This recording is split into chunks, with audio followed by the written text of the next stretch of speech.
this. All right.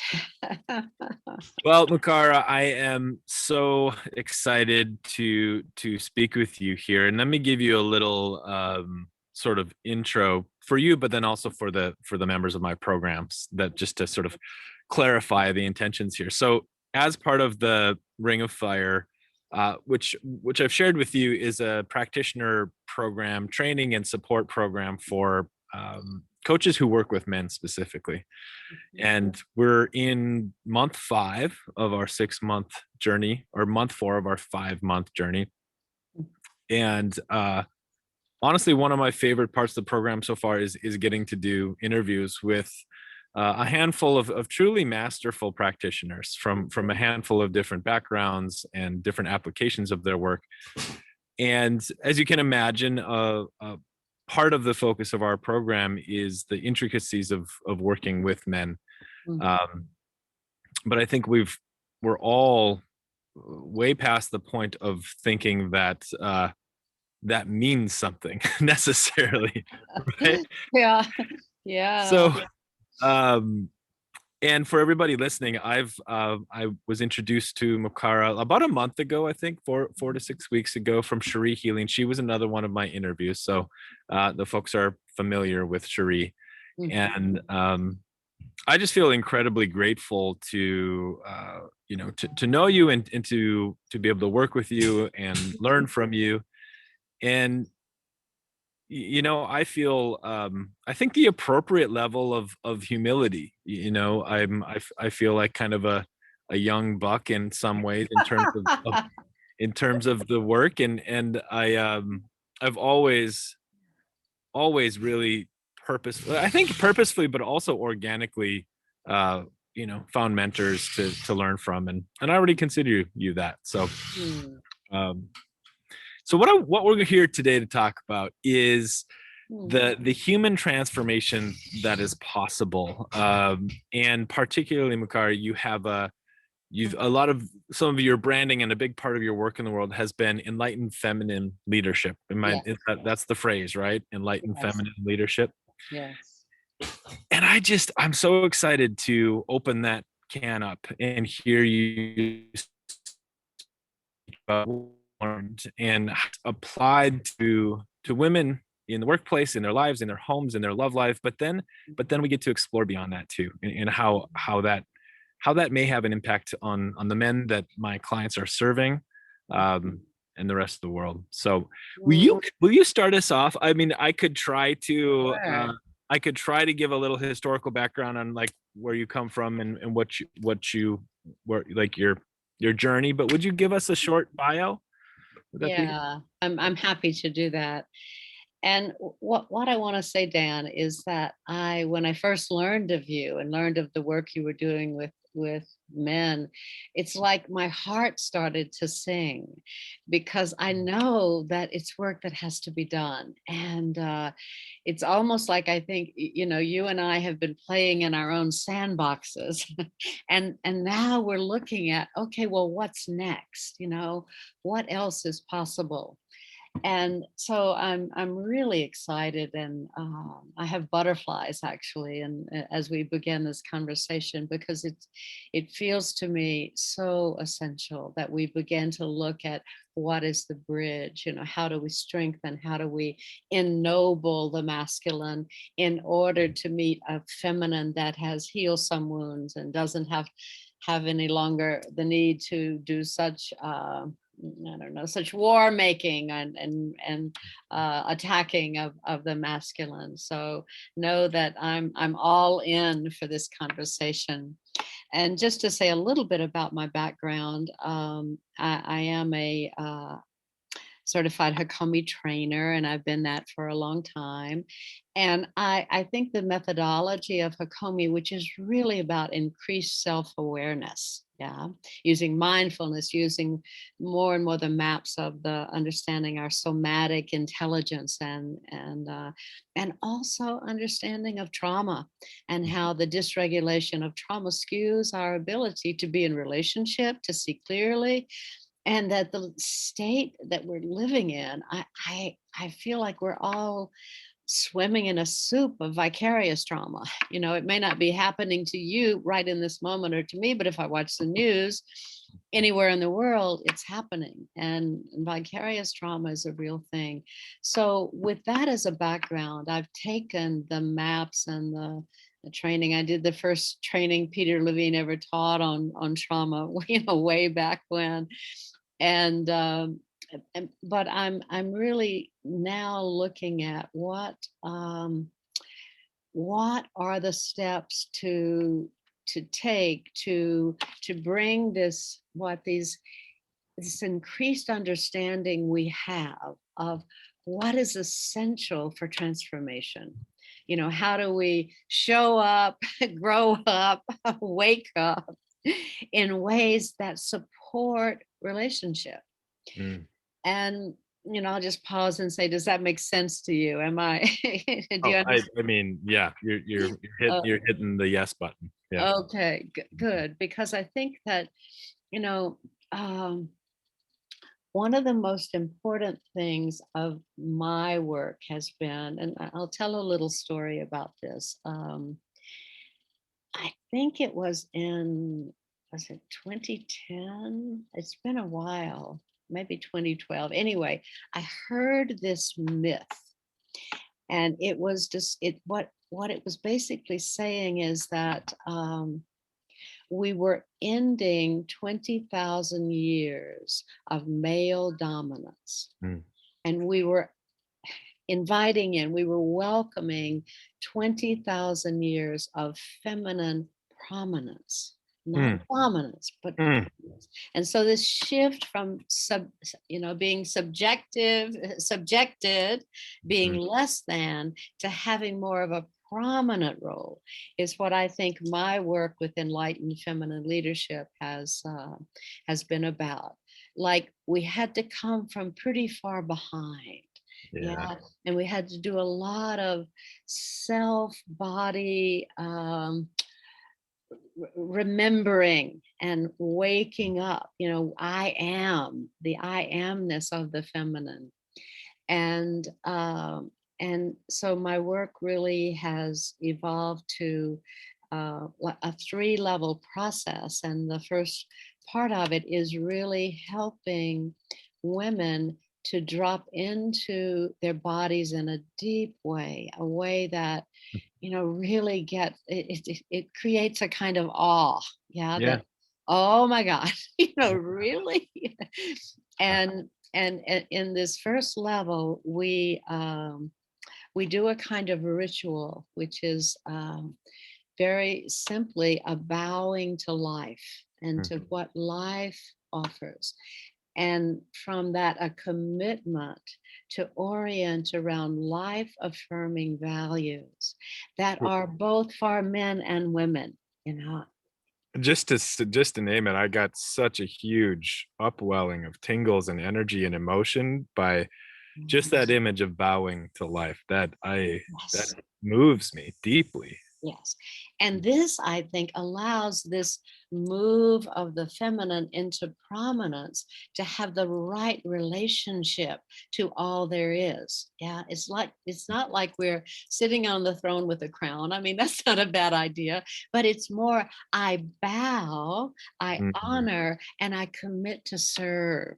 How do I serve life? Yeah. And so I want to bring that into corporations. Um, I want to bring that everywhere. Yeah. And and that's the beginning. It's almost like that's a recalibration, a redirecting, a rediscovery of the compass that has a true north.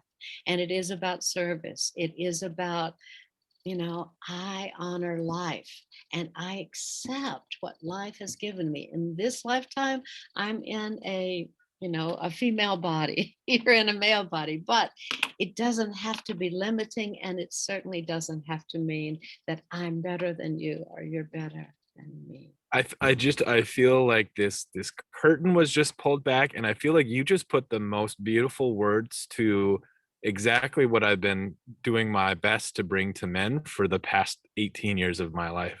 That's Like why I got so I feel excited when I I knew feel like you. you just made helped something click inside of me. Like I'm literally going through a very, very deep coming home right now, just by hearing you say that. So holy cow. Yeah. And many people have said to me, you've got to change the name. Enlightened feminine excludes men, and there's some truth to that. So I'm looking at, what kind of naming can happen of this process that is applicable to men and women. But that's just a little aside.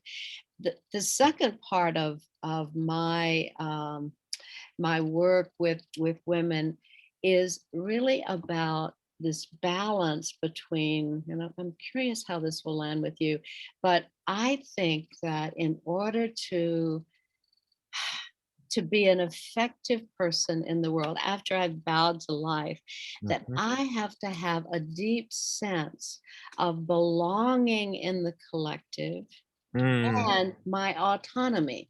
mhm. That whatever is unique or distinct about me is joined with Yeah. this deep sense of belonging, and it's like the individualistic doesn't go away, but it is married to the collective.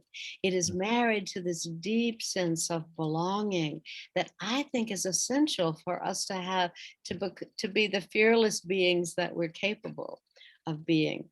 So working that with gentleness and yet a kind of insistence on what is unique about you, Dan. Mm, What is your work to do in this world? And it has been with men. Yes? mhm. Well, it has. Well, it's so what comes to me as you share that is I think if I look at the some of my work, but some of more of like the male oriented Mhm. work, like some of the strong keywords are mission, purpose, right? And those come up, but there's what I'm hearing an important and possibly profound subtlety Mm. in what you're saying here, because as you said it, what I saw was from a lot of the, I don't know, the status quo male growth perspective, there's a feeling of separateness Yes. and then a sense of purpose trying to, like, I don't know, almost Join. like fight against or join or fight against, or it doesn't, but what I mean, Yeah.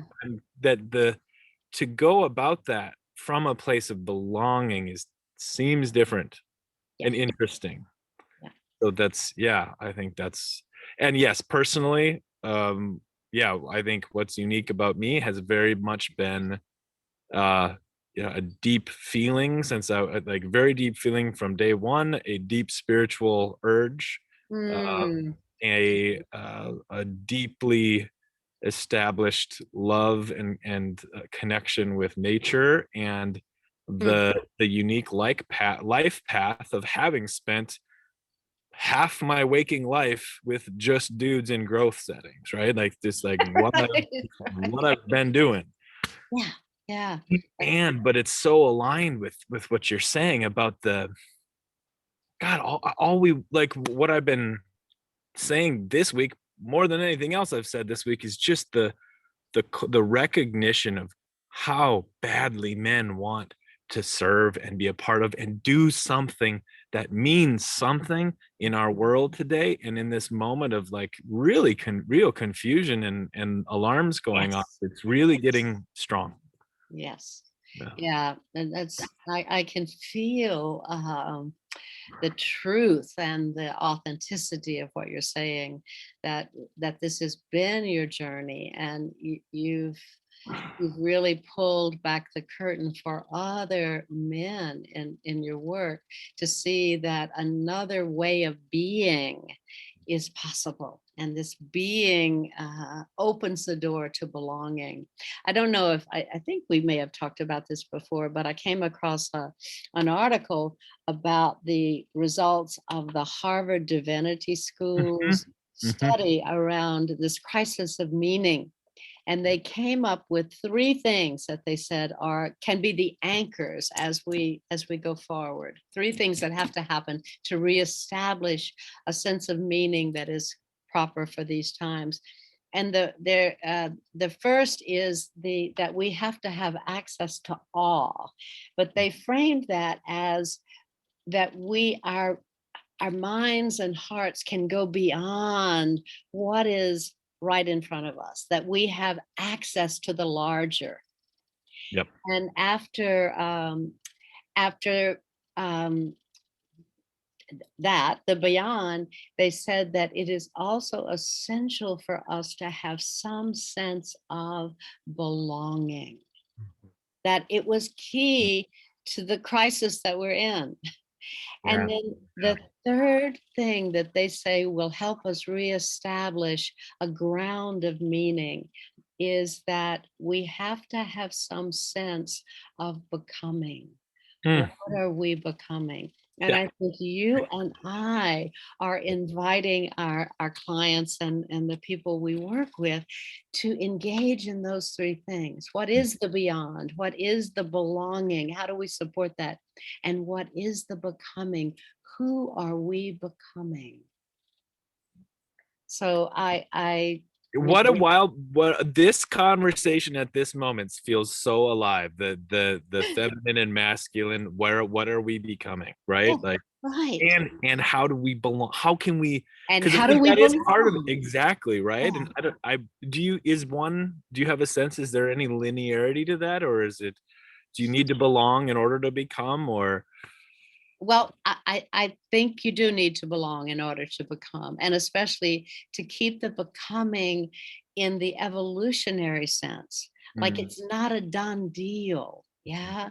But my adult son and his two boy, now young adult children, and what are they becoming? mm, And how do their relationships reflect more possibility and more nourishment mm. than we've ever been able to have. And I know am I talking too much? Oh, it's the whole point. Okay, okay, all right. Well, here's the thing. Um, one of the mentors for me and the theory that I spend a lot of time trying to integrate is Dr. Stephen Porges and his colleague, Dr. Deb Dana, and the polyvagal theory of, who we are as mammals and what our nervous system, our operating system is hardwired for. And it is co-regulation. Yeah. Reptiles, no, they don't care. you know Mhm. but for us, we function optimally Mm, when there is co-regulation. mm. And I think one of the areas that I want to play in this field is how do men and women co-regulate each Yes. other. Yes. Yes. Because it's our imperative. Yeah. you know Yeah. and we are hardwired for this, and at the same time that's where the wounding is. Yeah. So we have these two dynamic forces, these imperatives, these drives that cannot be overcome by thinking or anything. They're it's who we are, and they are not in harmony. Yep. I'm afraid of men because whatever happened, and so I want to connect but I can't. And so I have to look up for other ways for co-regulation. I think it should be the most important research study that any of us could do. I'm so with you. You know where I first sort of, I feel, experienced that from a level that I had no conscious understanding of the time is, just picture sitting on a ridge top in southwest Montana and watching a herd of elk move together through over a Yeah, pass, and watch them, one of them hear something and watch like a ripple, their communication nonverbal pass through each of them. And similar, watching a grizzly bear with its cubs, and watching how it responds to its environment and like move as one organism, right? And and as I started sitting in men's groups and being a part, well, I started leading groups in nature when I was young, and Mm, um, it made such an impact on me. It mm. made such an impact on me from day one. So that was my first sort of taste of the mammalian togetherness, Yes. right? Yeah. Belonging. Yeah. Yeah. Um, Yeah. and well, so you named the first stage, you named the second Yeah. stage. What's the What's third? the third? Oh, it's so exciting. I just completed a class and I'll tell about that. But I want to say that along was touched by your story of nature. And I have a friend who works a lot with horses. Mhm. And she told me that the herd of horses chooses the leader based on two criteria, Mm. not age, not sex, not anything, but the horse that cares the most deeply for every member of the herd, and the one who can sense the best what's happening in every one of the horses. And I thought that is my model of leadership. I didn't expect to cry so much today. Jeez. Yeah, that's touching. Jesus. Yeah, that's what I want. And that's for men and women. Yeah. Yeah.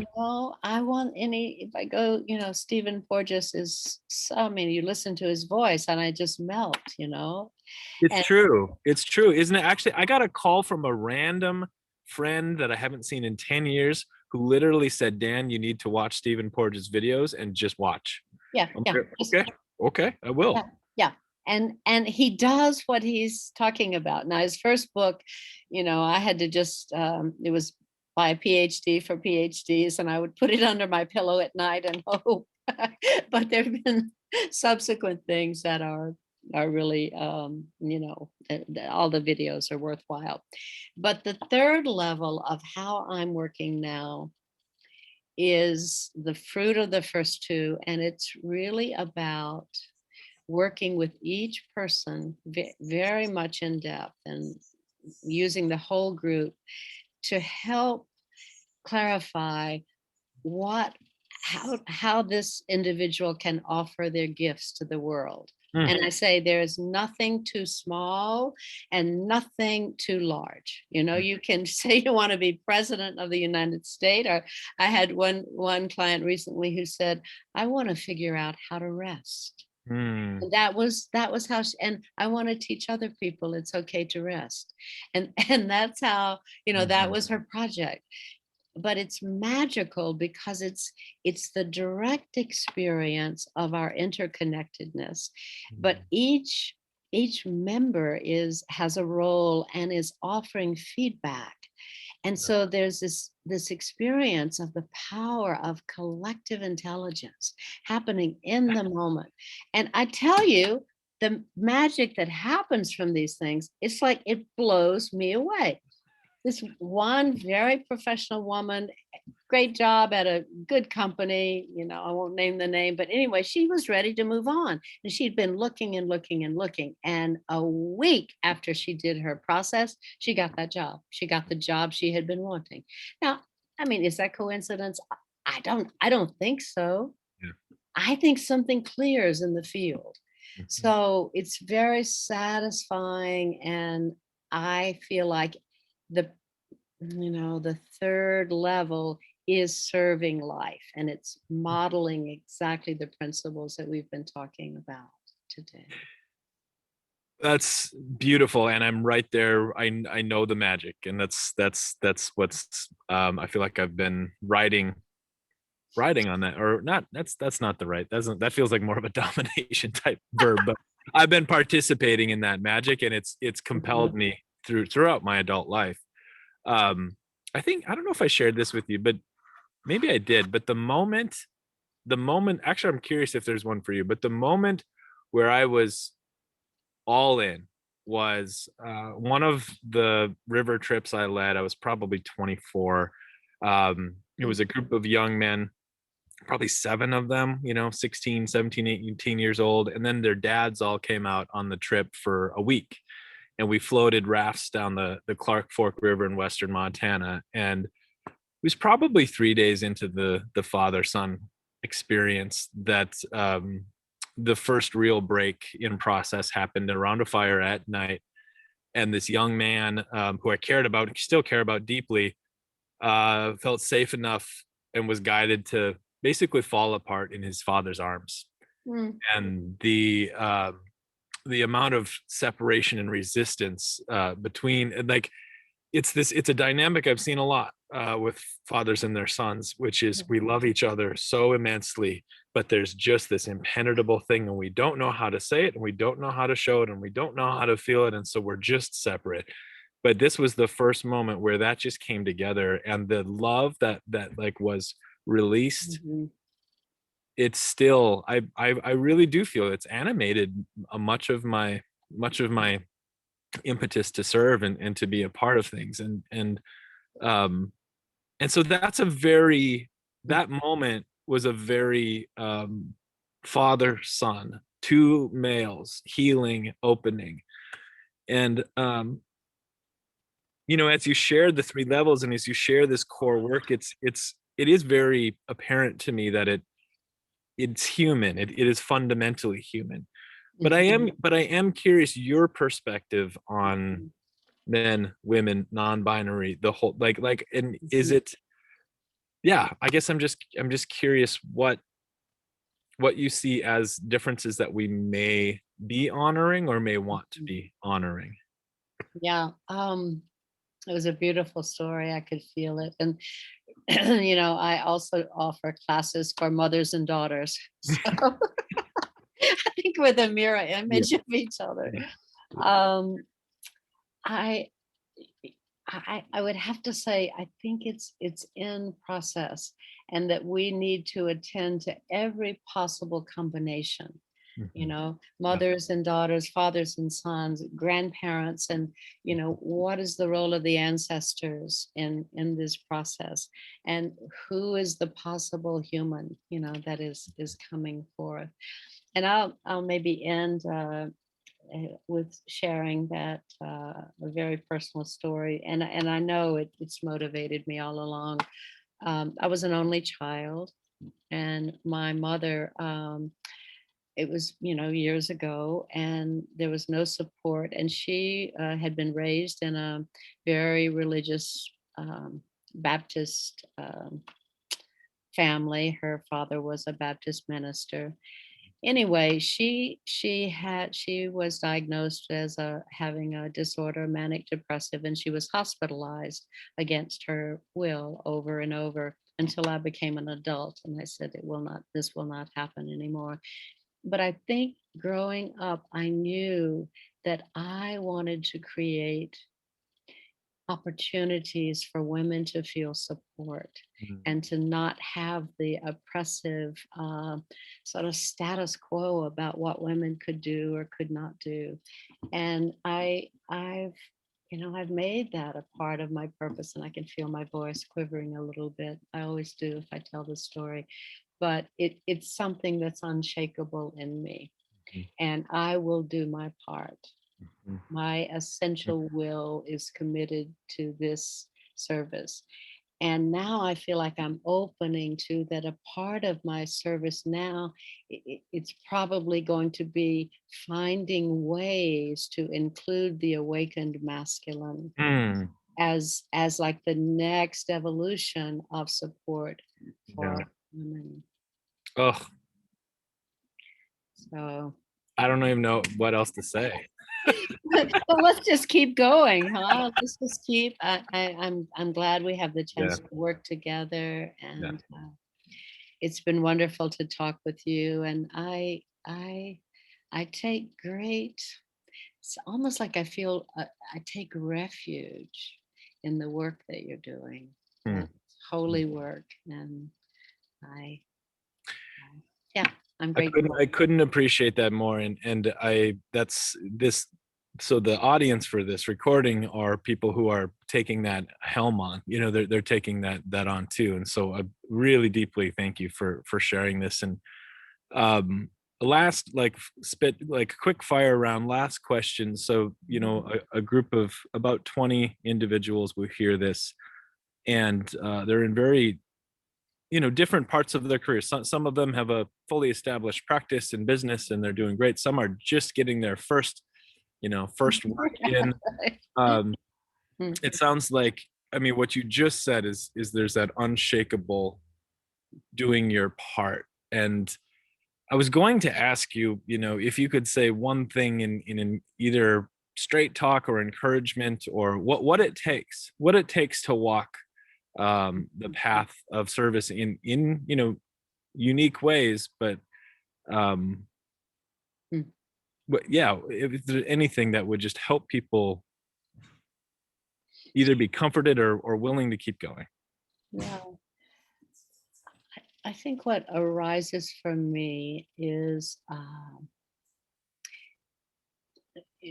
encouragement for people to find a practice or more than one practice that they can lean into and rely on, and that you do. It's like the word samaya means a unbreakable commitment, and that for me has been a practice. And even no matter what, if I'm having surgery, if I'm doing whatever, I keep that samaya. And so I would say find a practice, and it could be taking a walk, yeah, or meditating, or listening to a friend, but have a practice and give yourself fully to it. And that, I think, changes the brain and Mm. integrates the heart and the mind. And it also gives us access to this, what I call the essential will. We know the iron will. Yeah, we know how to, that's not what I mean. It's an essential will that I can't not do it. Yeah. So Thank it you. sounds like nature is one thing for you. And let's just do things together, Dan. Yep. Let's Yep. I'm ready. I couldn't be more ready. So yeah. Well, we'll end this chat, but yeah, let's plan some more soon. So, much love to you. all right. Okay, Thank you. bye bye. Bye.